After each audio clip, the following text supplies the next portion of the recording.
Ainsi cela étant, avec nos deux classes, c'est-à-dire la classe Java Lang.Street et la classe Java Lang.Renave, c'est-à-dire l'interface,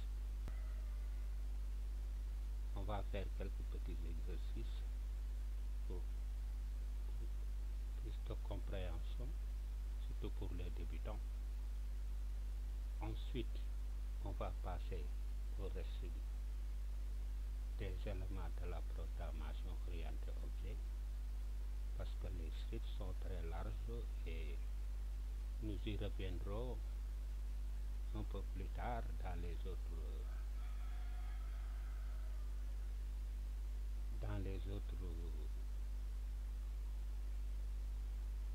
leçons qu'on aura à approfondir.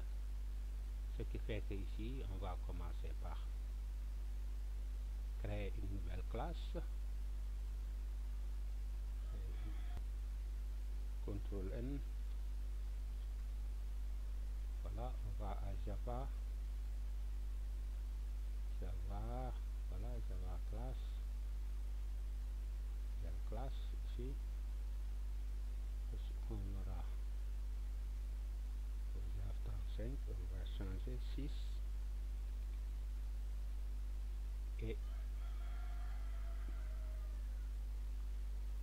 Et on va appeler la méthode main ici.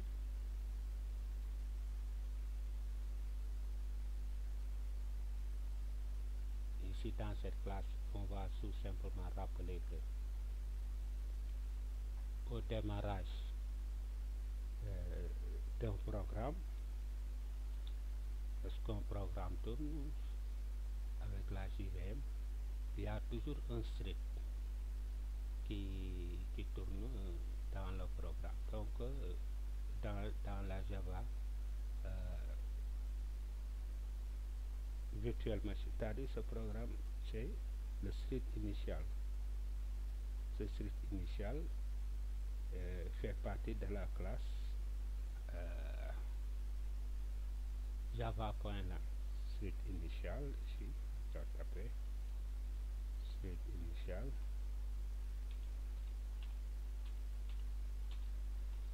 Initial de la classe Java, de la classe Java, Java.Lang,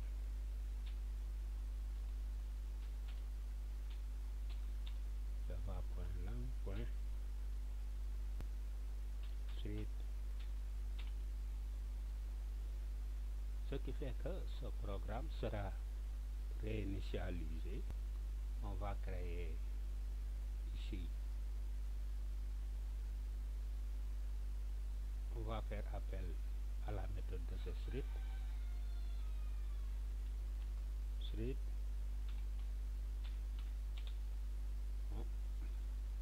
L'initial, par exemple, script tâche initiale,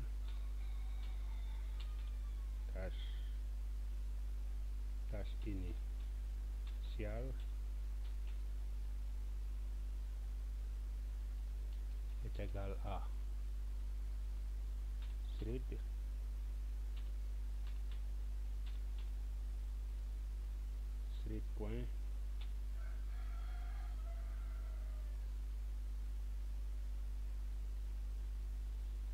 point voilà 40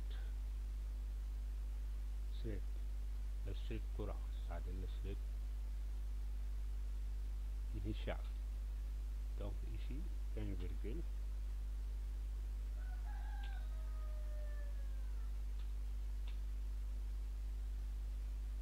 voilà notre point virgule. Voilà, maintenant, qu'est-ce qu'on va faire? On va lui donner un nom. Appel.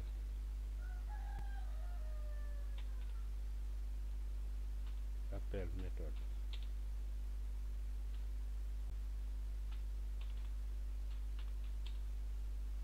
Script initial.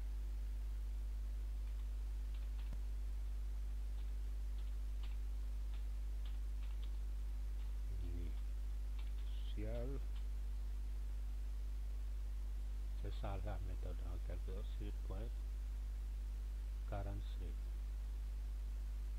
Ensuite, notre variable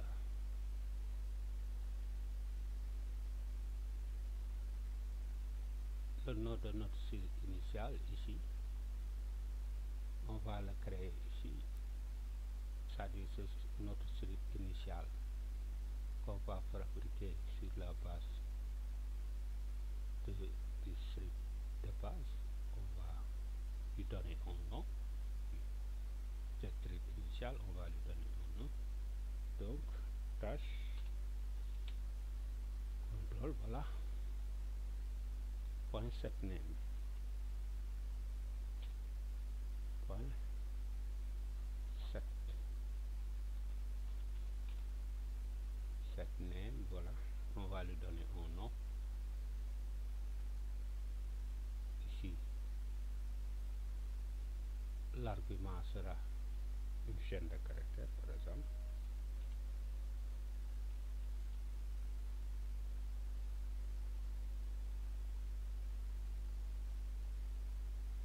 La tâche initiale.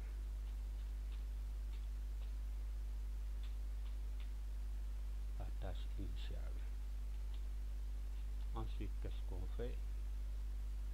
Donc, on lui donne un nom, commentaire, donner un nom.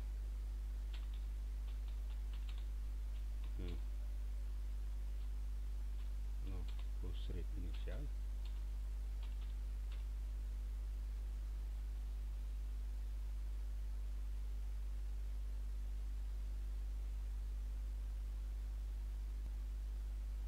Donc, donner un nom au street initial. Voilà. Voilà son nom, la tâche initiale. On va séparer ça par T underscore, c'est-à-dire tiré du 8.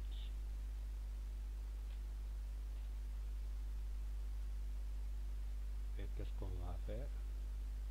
On va l'afficher sysout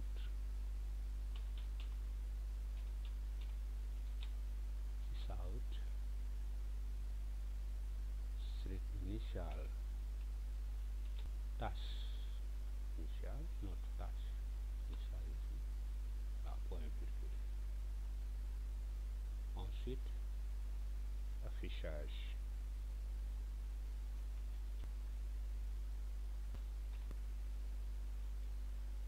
Un commentaire, affichage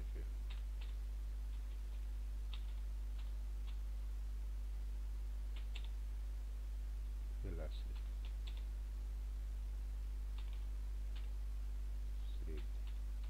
initial.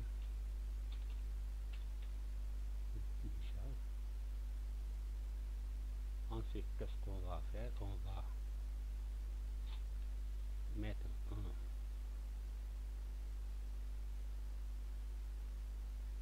temps pour observer l'affichage, c'est-à-dire un temporisateur en quelque sorte. Street,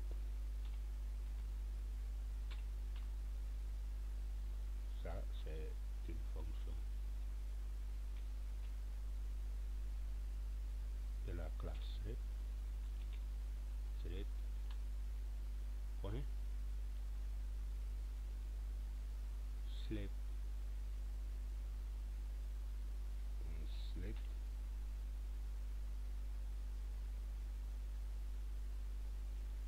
point sleep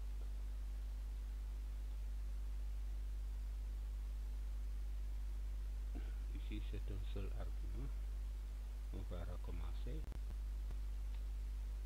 Sleep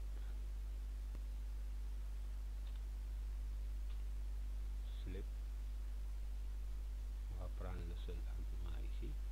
On avait pris sleep long ici, boy street. Ici on va prendre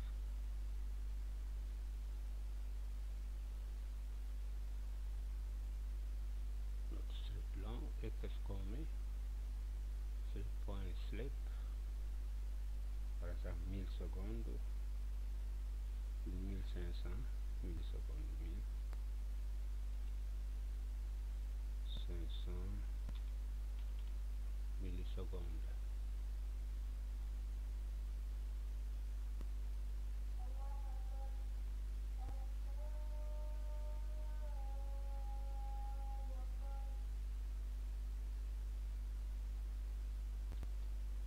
Donc on fait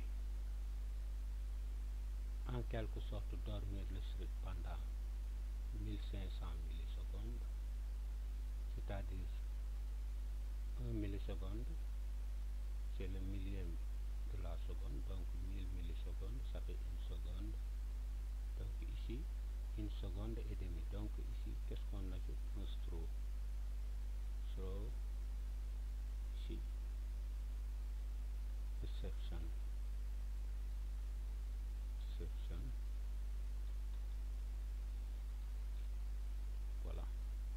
Donc ici, qu'est-ce qu'on met? Faire attendre. Faire attendre.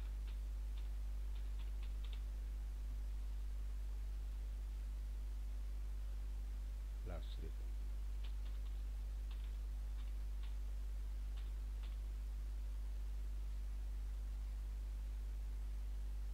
Pendant, par exemple, 1500 millisecondes. Ensuite, on fait gars, notre sysav encore. Ça, qu'est-ce qu'on met? Fin de notre script.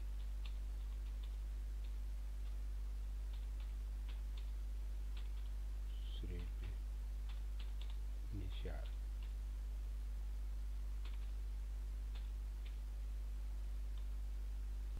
Donc fin de notre script initial.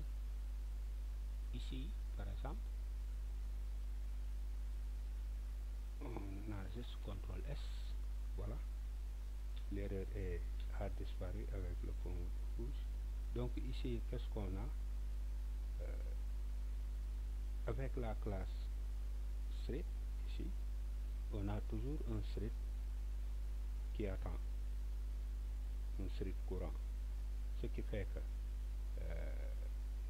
on peut créer un nom pour ce thread courant en faisant appel à la méthode current thread qui se trouve dans la classe thread. Donc ici, on fait appel à la méthode, on crée un thread avec son nom de variable tâche initiale, ensuite est égal à thread current, c'est-à-dire est égal au thread courant, ce qui fait après ensuite notre thread courant, on va lui donner un nom, set name, on va lui donner un nom, c'est-à-dire la tâche initiale.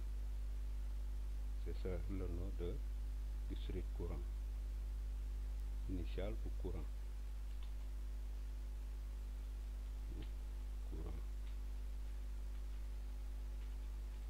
Donc ici, le thread courant, on lui a donné un nom. Maintenant, on va l'afficher avec comme argument ici le nom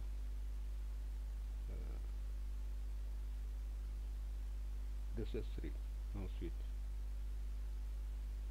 avant la fin de l'exécution du programme, on fait attendre par exemple 1500 millisecondes pour afficher la fin du programme. Ce qui fait que ici, qu'est-ce qu'on veut? C'est-à-dire, on veut ralentir l'exécution de tout le programme pour montrer comment le programme s'exécute. On a le temps de voir comment le programme s'exécute. Donc ici, quand on exécute le programme, On enregistre d'abord CTRL S. Ensuite, clic droit, exécuter en tant qu'application Java. Vous voyez, vous verrez un petit temps. Hein? Donc ici la tâche serait la tâche initiale. Hein? 5 main dans le programme. Priorité 5 dans le programme, dans la méthode main. Donc ici, fin de notre tâche, de notre script initial. C'est-à-dire ici. Par exemple, si on met par exemple 4000 millisecondes, qu'est-ce qu'on aura par exemple 4000 millisecondes, ce sera encore beaucoup plus lent. 4000 millisecondes, ça fera 4 secondes. 4000 millisecondes, par exemple, mettons 4, 1, 2, 3, voilà. On enregistre, on exécute en tant qu'application Java. Vous voyez, il y a un temps avant l'affichage, on aura 4 secondes.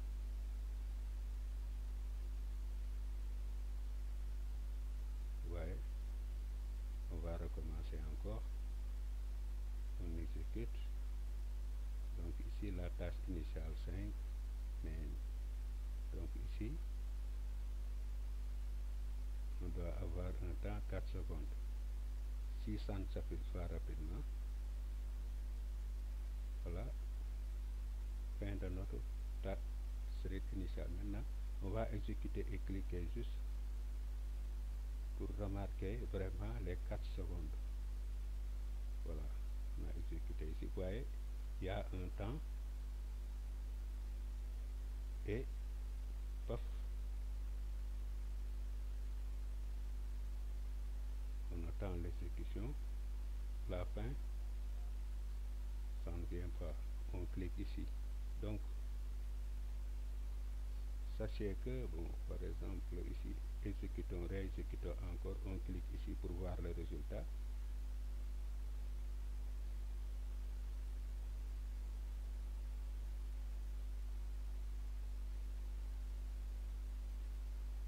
On attend les 4 secondes, c'est plus de 4 secondes, voilà,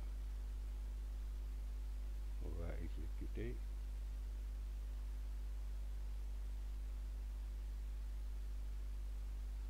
Donc ici tout dépend du processeur aussi, parce qu'avec les scripts on a dit qu'il faut aussi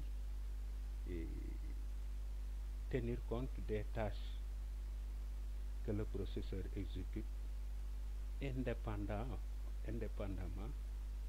du programme Java qui est en train de s'exécuter ici, parce que à l'intérieur de l'ordinateur il y a plusieurs applications qui tournent et ce sont des applications système. Donc en fonction des nombreux scripts présents dans le système d'exploitation, hein, en plus du système de la JVM pour Java, la répartition de ces tâches déjà est synonyme de problématique. Nous, on ne voit que notre programme Java qui s'exécute ici, mais si ça ralentit comme nous l'avons mis ici avec 4000 millisecondes, et cela nous affiche par exemple, cela fait plus de 4000 millisecondes et qu'il faille cliquer dans le programme pour obtenir l'affichage. Donc c'est en fonction de la disponibilité du processeur, et de son ordonnateur lanceur des tâches. Ici, voilà, si on ne clique pas, vous voyez, mais en cliquant ici, on a notre script initial qui s'exécute. Donc ici, il faut toujours prendre en compte les tâches du processeur, parce qu'il n'a pas que la tâche de la JV, c'est-à-dire de notre programme Java, qu'il a exécuté. Il a d'autres programmes à exécuter. Donc ici, on met 1000 millisecondes, on exécute. Ouais, une seconde, c'est passé. Donc on clique ici, on a notre affichage. Donc tout dépend du processeur et il ne faut pas s'alarmer pour cela. Donc après, qu'est-ce qu'on va faire? On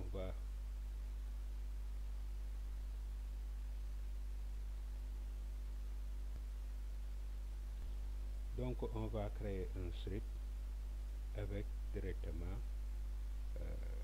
la classe java.lang. Ensuite, on va créer un autre script avec java.lang.rename, c'est-à-dire l'interface renable, de manière beaucoup plus pratique.